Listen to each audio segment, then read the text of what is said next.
One of the biggest mistakes that most guys do when they build a social circle is that they are not consistent enough. And that's one thing I want to discuss today, the consistency of doing things, taking action, because we are not talking about a short-term approach, it's a long-term approach, so we need the consistency, we need also the patience, and that's where most guys, in my opinion, have a big lack nowadays. What's your opinion about it? Yes, I think so too. And I think what people don't realize is that, they have a short-term goal in mind. Okay, well, I want to do this party, but when it comes into doing the work, do I really need to send out invites? Do I really need to collect people's Instagrams? Do I need to really have a CRM? And the answer is yes, not because of the big party that you want to do, but because this is a practice. And so it's like, if I want to have the body I want, do I really need to go to the gym? Do I really need to go, practice? If I want to fight MMA, do I need to go to the everyday practice? And the answer is yes. Yeah, that stuff's boring, but if you treat it as a practice and you want to become a master at the practice, then it's not even really about one thing or another thing or an immediate goal. It's really about getting yourself into the rhythm of becoming who you are. Yeah, I also think nowadays, because everything is moving so fast, everybody, TikTok, Instagram, you're scrolling, you're jumping from one video to the other, from the one topic to the other. Why should it be different in your private things? You're jumping around a lot of different things, and then you are wondering, okay, why nothing sticks? Especially when you meet, or when you go out there meeting people, you talk to maybe 2 or 3 once, and then you pause for 2 weeks, or you just jump around a lot of, for example, practicing different things, but not being consistent enough in one thing. And especially that's I know it from myself when I started out. This you go out there, you try a lot of things, and then after a certain time, you have done 100 different things and nothing sticks. Yes. And then you quit. And but the plateau is important. It's funny because I just finished this book, Mastery. Okay. Yeah. And they have the 3 types of people, the dabbler, the obsessive, and the hacker. The dabbler just tries a few things, gives up. The obsessive, they read all the books, and then they get quick wins, but then they get upset when they don't keep stacking the wins, so they give up. Yeah. And then the hacker just knows enough about one thing and never gets outside of that comfort zone to the next level. All right. So if you can find yourself in any 3 of these, the most important piece is that you will always hit a plateau. And most people hitting the plateau will say, I must be doing something wrong. But you really got to learn how to enjoy the plateau and then redo your game, become a baby again and relearn it all over again and push to the next level. Yeah. And also, you need to go first to all the deep, yes. I can say deep shit. Yeah, right. You gotta figure out all your crap that's holding you back, right? Yeah, exactly. Why not send out invites? Why not get there? I used to be weird about, well, can I ask for an Instagram? And you and many other people are like, it's just an Instagram, all right? Yeah, especially for girls, they, especially if they have a following, or even girls, they have 1,000, 2,000, then 50,000 followers. Yeah, right. And if there's just one more guy following them, it's for them it's nothing. Nothing. Yeah, right. And somehow guys, they get so obsessed with, okay, who's following me? Is this person following back? Or the person is looking at my story, the girl is looking at my story. What does this mean? Actually, it doesn't mean nothing. And we know this. Yeah, unless you invite a girl out and she comes out and she gives you compliance, it doesn't mean nothing. The same for example, yesterday. So yesterday we were meeting some girls. I met these girls last week, and I invited them out to come down near to our neighborhood.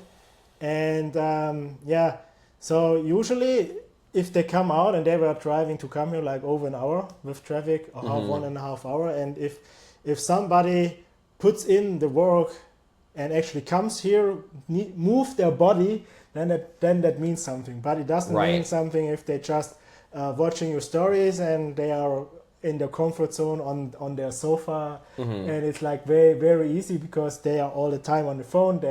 They are watching, I don't know, 100 stories a day, true. and then some, maybe there's something funny you posted. Okay, I like, but they probably liked 100 other videos too, and it's funny. I have a friend, also a girlfriend.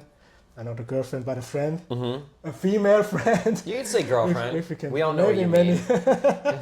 And it's so funny. She literally likes I would say 80% of my stories. She just likes, right? But to get her out to something is like super difficult. I mean, it's not impossible. But if you invite her 5 times to something, she probably comes out once. So, and then you kind of, it doesn't really matter anything. Or did you have any cases like girls liking your stories? Yeah, of course. Not just girls, following like unfollowing you and still watching your stories. And yes, I do have cases of people who unfollow me and they still watch my stories, which is always really funny.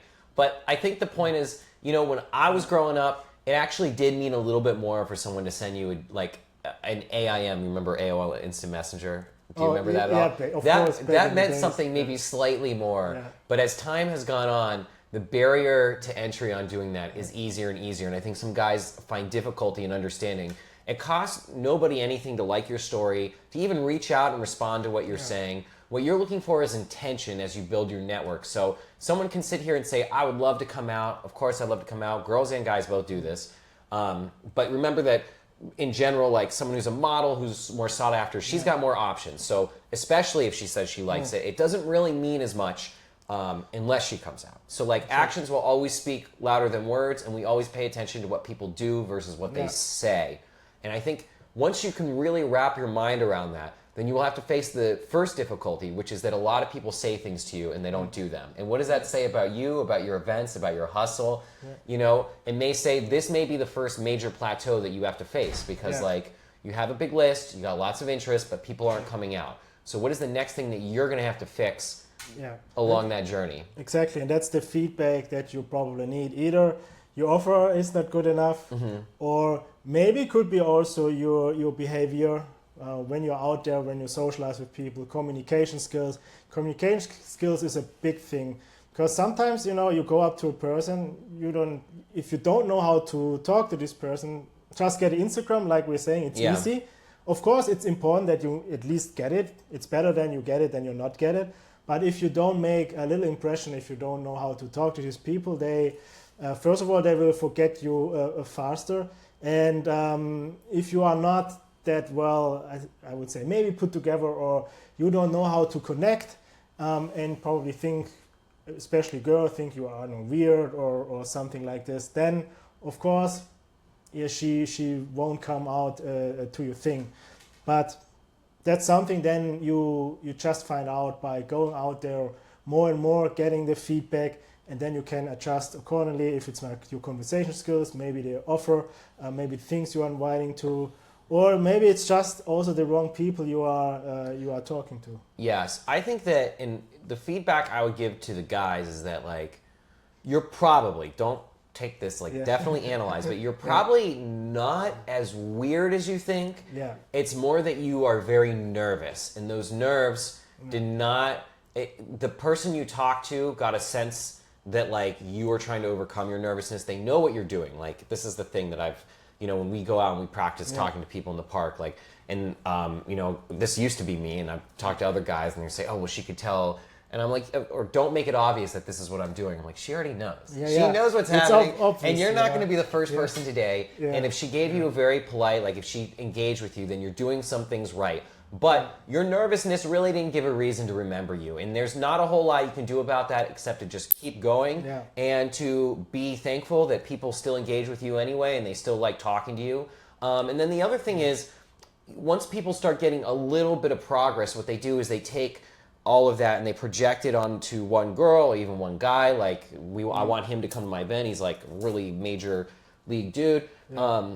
Or she was beautiful, I think she was the one. They put too much on one person. Right. And, especially now in this time, in this day and age of options, right? You're not trying to just get one person out. you're trying to build social gravity. Yeah. And by doing social gravity, you get more people to orbit you. And so even if you don't get exactly the right people out the first time, those right people are going to see it, and they do eventually come out. I mean, I can promise you this if you maintain the momentum.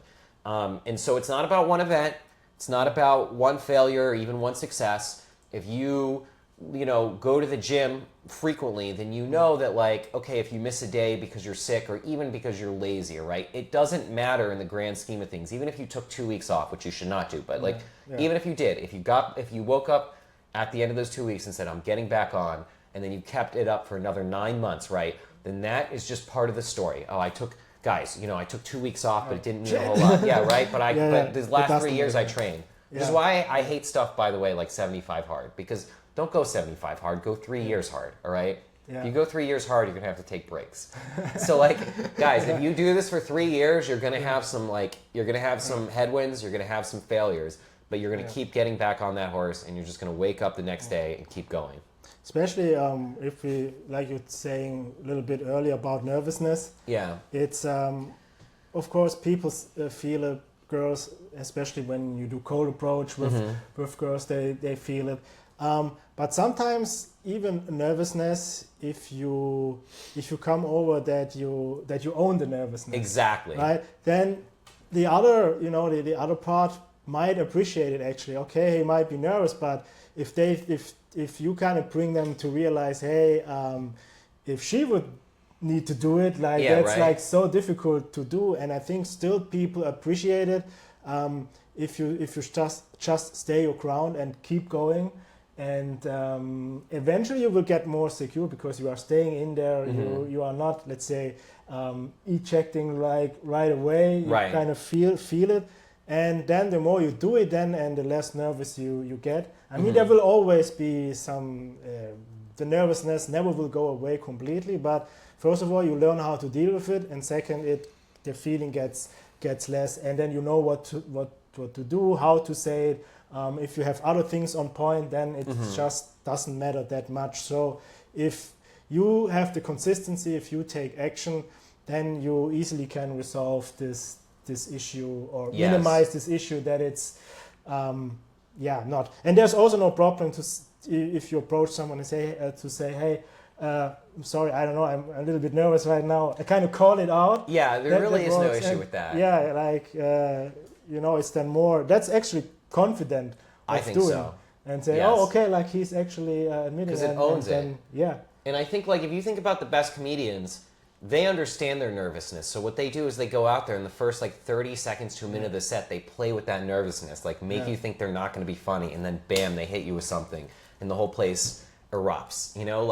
You actually, when you become good at this and talking to people, you own that nervous energy, and then you start playing with it, and they actually find it very alluring and seductive. And this is not just man to woman, this is also on stage, this is in a lot of different cases, this is sales. So it may take a while to trust that, but you do need to keep going out. And the thing I want to say here is, historically what I've done is I've set what I call rhythm goals. So instead of always going to the gym and knowing what I'm doing, my first objective was, can I prove to myself I can go to the gym 3 days a week? So we're not going to deal with calories, we're not going to deal with weight loss, we're not going to deal with any of that. Can I go there and execute a fitness program, even of my own design, without a coach 3 days a week? Just showing up. Just showing up. So I proved to myself I could do that. So that anxiety then went from here to here. So now I have additional space to take on a new task, all right? So can I prove to myself I can put in some caloric program? Okay, so then I do that next, all right? Can I get a coach to help me out? So I do that next. Can I increase a day, all right? So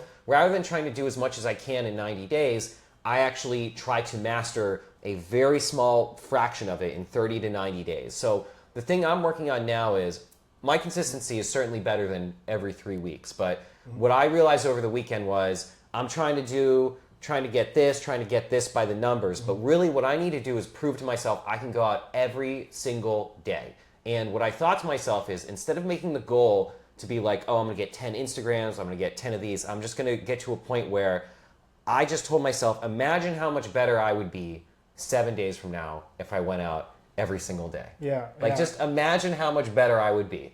And that actually makes me, that's motivating to me, because like, that means I will have gotten this much over the anxiety, which is the thing that's preventing me. It's not that I can't do it, but it's the single biggest blocker, which makes me like, oh, I got to go out and do it and drag my ass out there. Yeah. So So you imagine the outcome, and then you say, okay, that's my dream, or dream outcome exactly. in 1 week, and then you already feel better. Okay, if I Right. put in the work, okay, I'm gonna achieve this. Right.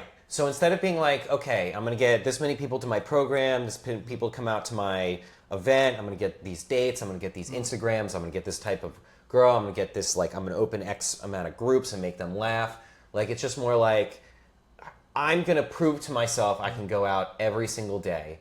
And how much less anxious would I, like, I'm just imagining, because that's the biggest, most annoying, stinging thing, is that anxiety. And even though it's still much better than it was, it's like, what if I just conquered that first, you know? Yeah, and then go the next step. Right? And maybe a week isn't enough to fully get it, but maybe that will prove to myself, like, that this is the most important thing to do now. And I'll calibrate from there. Like, I might just say I need another week. I mean, I imagine in my head it's going to be about 4 weeks, but like, what if I could, because like the biggest problem you said is consistency. Yeah. So rather than try to like make a goal from an outcome, I'm just going to try to make consistency the number one goal and take the good days and the bad days as they come. But if I'm out there and I'm doing it, I mean, I know from working out, some days are better than others, but consistency like breeds consistency. Like, yeah. There's no better way to say it. And I also think when we talk about building the social circle, especially when we come back now, okay, what we have done, I think without a consistency, it's very difficult to kind of conquer this challenge like that we have in 90 days to build this social circle here in New York. And of course, it's a challenge for us, and we have limited time. But even then, the consistency is even more important. Yes, it is. It is. And you do it. Other than that, you have like I don't know, 2 months over, and it's what true. happened? And we are now we're 1 month in, one month in now, and I mean, from a business perspective, I could just sit on my ass. Like, I could just like, because I have the skills to like network. But we're trying to go outside like my comfort zone here and do types of events I don't typically do. Yeah. So like, and also I'm not going to sit here and just like languish. I got to keep pushing. So, you know, whatever your goals are, like, even if you've done social circle before, then you need to do it bigger and hard. I don't know. Like, there's always more. It also depends on your crowd. That's where we also come back that. If you know exactly, okay, what kind of people you want to meet, what kind of like-minded people, girls, what's your type, and if you do all that and you know exactly what you want, I mean, this can maybe change over time, because you go to different places, you meet different people, you meet different crowds. But of course, at the end, if you build a social circle, especially for us in this short period of time, you need to make decisions. You need to make decisions. Okay, these are now the locations I'm going to stick, and these are locations that I'm going over and over. Like we do, we have some of them, and then it's just the consistency of also going to the places. I mean, we always going back to consistency. Yes. I mean, you can break it down. Everything regarding social circle, you can break it down with consistency. Meeting people, consistency. Going to the right places, consistency, then knowing the type of girls, guys you want to connect with on a consistent level. And Instagram, we never really talked about Instagram and social media yet. We can do this like in one other episode where we talk about social media. That's also consistency.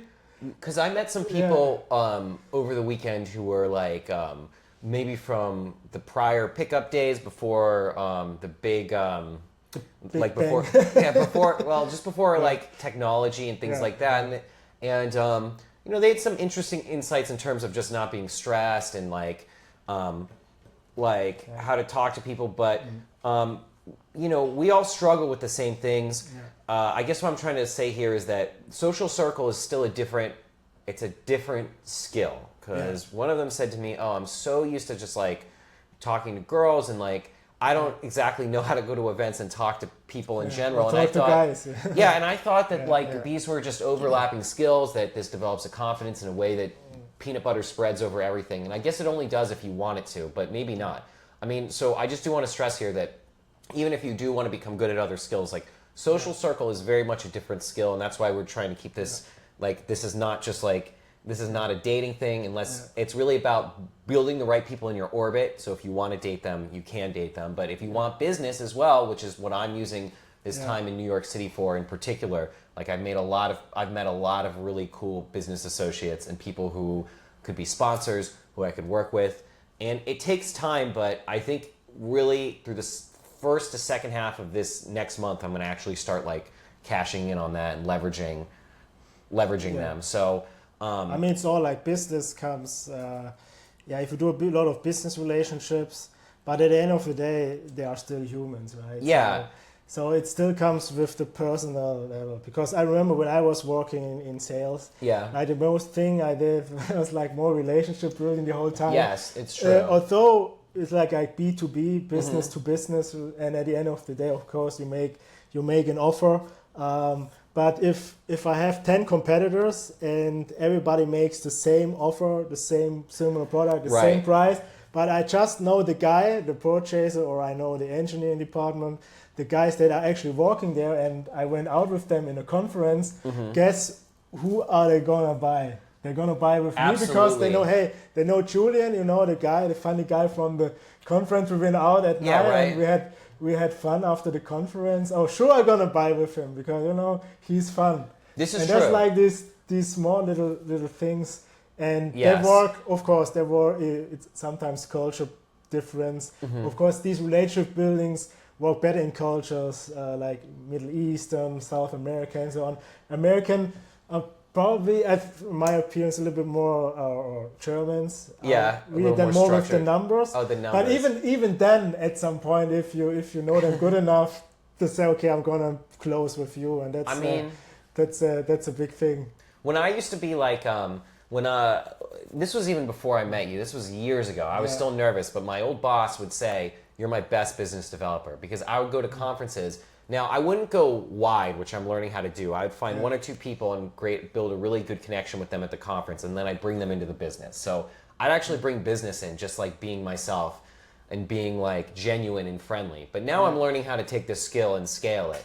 But like the big thing here is whether you want sponsors or whether you want to go on a date or you want people to come to your events, the most important thing is to understand the value that you offer, okay? Now, I think dating is a little different of a structure, but at the end of the day, like if you want a sponsor for your event, you basically need to say to the sponsor, okay, the money you're giving me and the value you're going to get out of that is going to be greater than like you just doing it on your own. And you can translate that, for instance, by saying, hey, if you sponsor my event and I have these influencers who are joining us and the influencers come, at the end of the day, somewhat of value, but my influencers come because they're my friends. So like... because you build up the relationship with them over time. Yes, and maybe at some point it's not transactional. Like it's friendly, you know? Yeah, it's a also friendly connection. And it's a business. Of course, it can combine business with right, like they're my friends, but I also give them value because I bring these sponsorship dollars to them and help them build long-standing relationships. And they're also very direct with me. If they don't want it, they don't want it. Like I don't force it.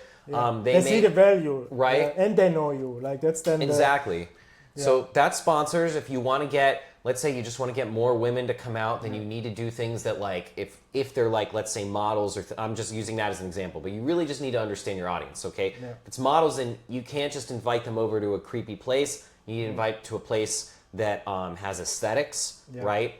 Places where they can actually use it to help grow their business, so you don't treat them like objects. You treat them like people who are like gig workers and working up to build like actors, actresses, musicians, things like that, who have to scale. Exactly. So you need to like give them places that have exposure and that has like Instagrammable content. So it could be like a pop-up bagel place. I personally like. I mean, I think we both like really elegant spaces, somewhere where you can be yourself. Cool, though. And also like a good atmosphere. And that's where we come, like what we did last weekend. We can quickly talk about this. But yeah, like, some research. well, let me just finish this up, okay? Yeah, like, finish. so like art shows, like if I want to like bring out creatives, you take them to an art show. Like it doesn't have to be exactly what we're doing, but what it requires from you is some thought. And I just want to say, like in terms of dating, you yourself need to bring value. You need to be funny. You need to be comfortable. You need to be warm, and you need to like know how to like make them feel comfortable. If you want more from the date. That's right. Like whether it's long term or it's short term, either case, you need to know how to do that and bring that so the other person feels comfortable. And you're not putting it on them. Just trust that they know what they're doing. Yeah. You know, like, oh, she didn't do that. They didn't do that. No, well, she knows. Like maybe that's on her, and maybe it doesn't work out. But like, let's assume that most women know what they're doing. All right, it's on you to know what you're doing. You know? I think you should trust yourself. Yeah, exactly. Trust them. Trust yourself. Yeah. Trust that if you are the leader, then. Basically, it's more up to you, but sure, why not? Of course, like, there are always two sides. You know? Yeah, but like, don't come in assuming that they didn't do what they're supposed to do. Like, if that is the case, then you can move on. But like, focus on what you can do and trust that they have an innate ability to do what they're supposed to do. Yeah, 100%. Yeah, and we can quickly talk about the research we did last weekend. Absolutely.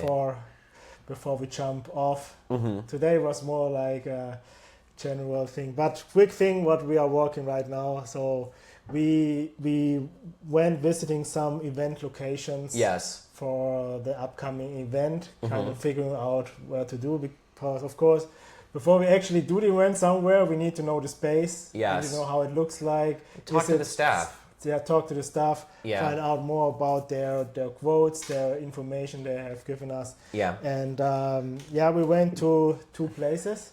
Yes. And what was your opinion about... I mean, they were both cool places. Both of them great venues. One of them was more probably for had a more industrial setting.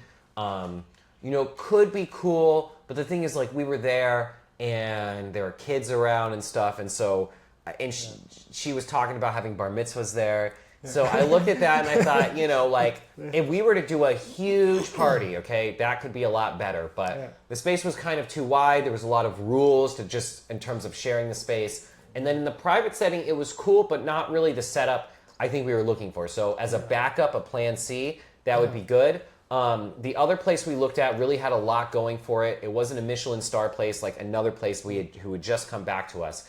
But, you know, we're looking like... This place, the staff were really nicely dressed, very professional. They took us to this room that was like very like private, and you could just see like, I think it's really important with events. Can you visualize like where people would go and what's the flow and the organization of it? So that also from the start of coming into a place. Oh yes, we like walked the in. It just had a really nice, there's like a nice long wide hallway corridor. I would say, and then you come out the restaurant. Then you have the one private room on the other side. In the beginning, you have like this little lounge with a bar where you basically go in first, and then you go to the whole restaurant, going back to the to the private room, I would say, and then basically if you are a group, I don't know, 15 to 20 people walking to the restaurant, like that kind of also plays into you know, getting attention, of course, from the whole restaurant. Oh, who are these people now dining here in this? That's also something. I think that's a good thing to add, and people they will feel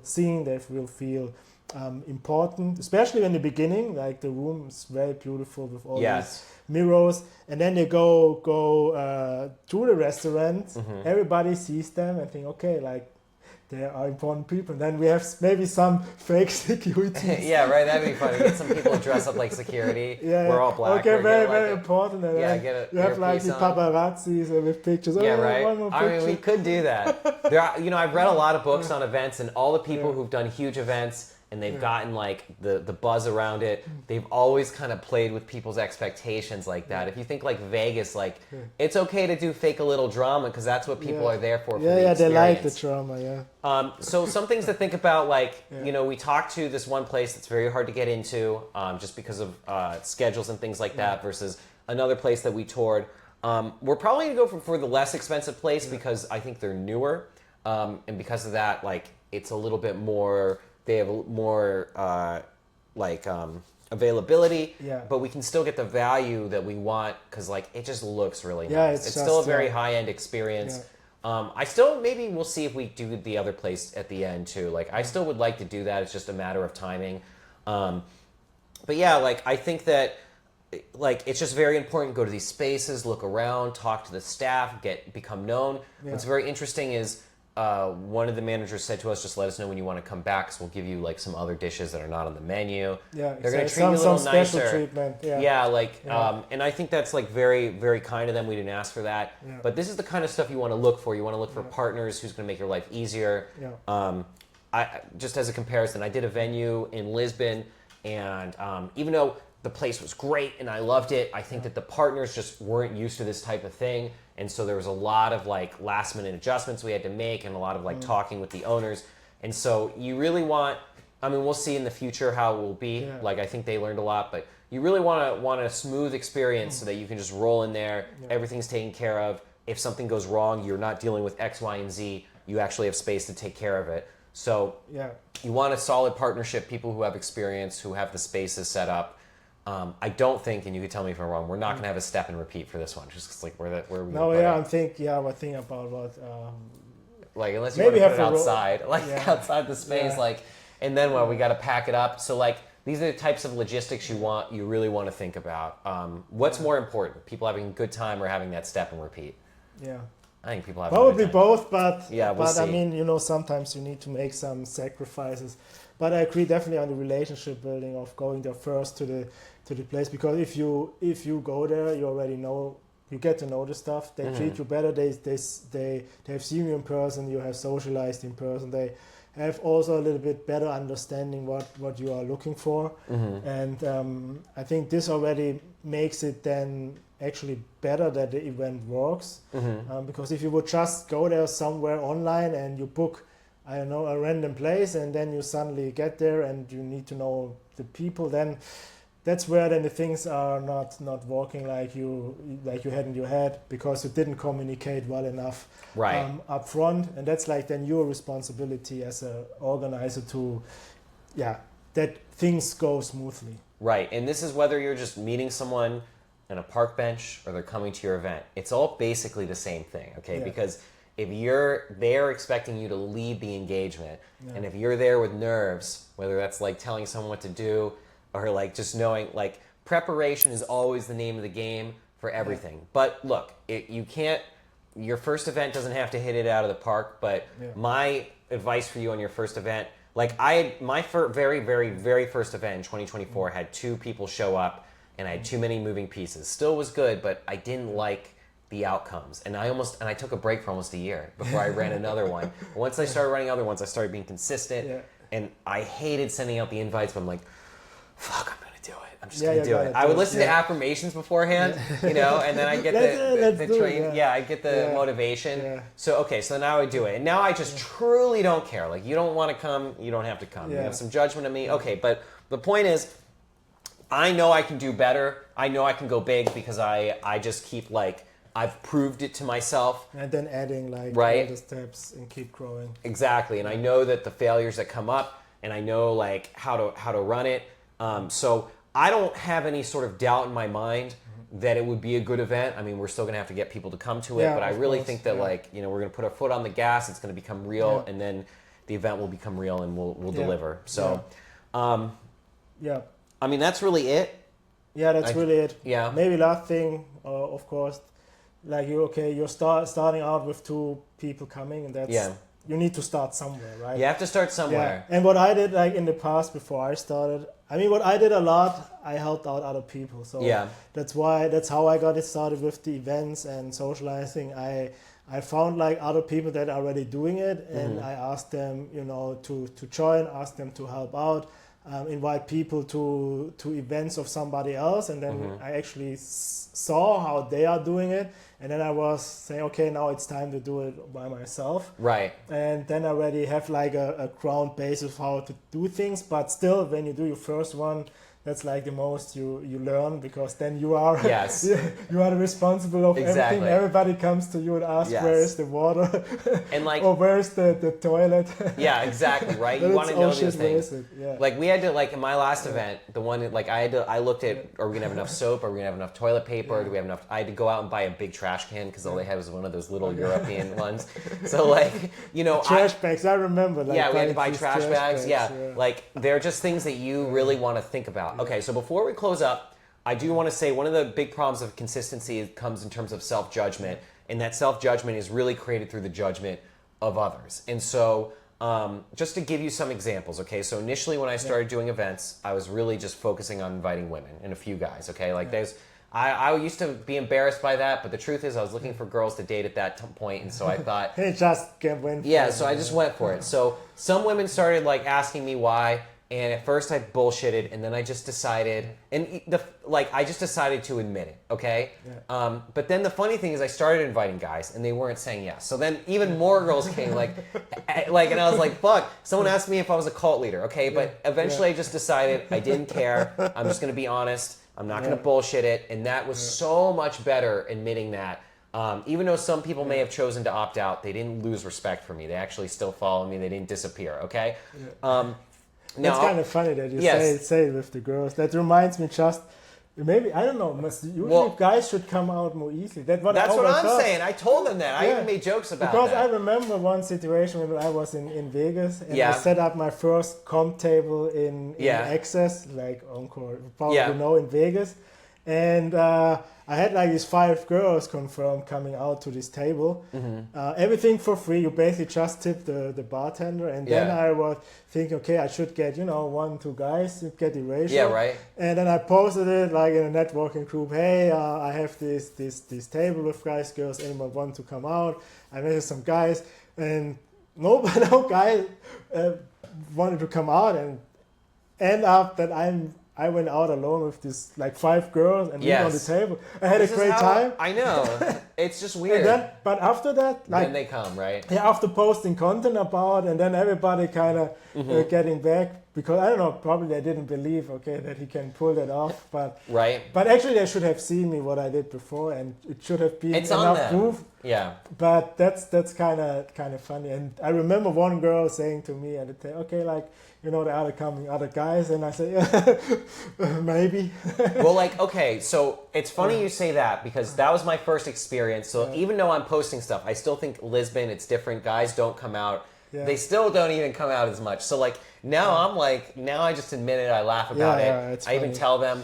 But I do focus on inviting more cool guys. Okay, so one other thing is like for the events I'm helping you with here, the guy events here. So through my network, I invited someone, and he said to me, "What? All just hanging out with all guys?" Yeah. And so whether a girl has challenged you, or a guy, or a parent, or anyone of any identity, just own it. Yeah. Well, if you want to do, the first thing you can do is make them explain themselves. You just come back with a question mark. Yeah. Or you just say, and then they're going to explain themselves. So then because often they say like, hey, why this and that, and right? And you always, and the easiest thing you can answer is, why not? Kick it back to them, right? And then I need to explain, because this and that. So you can say why not, you can say so. Yeah. I honestly think the question mark is the best answer because it's the easiest. So then he has to explain himself.